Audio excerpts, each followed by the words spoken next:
Well, it's been 2 days and the flooding's still coming in here and filling up a mysterious puddle over there.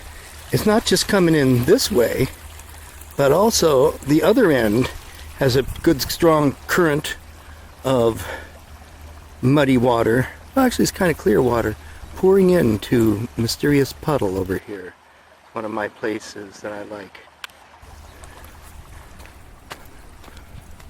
Look over here.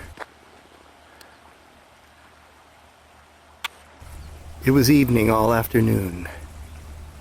It was raining, it was going to rain. The house finches sat in the sycamore limbs.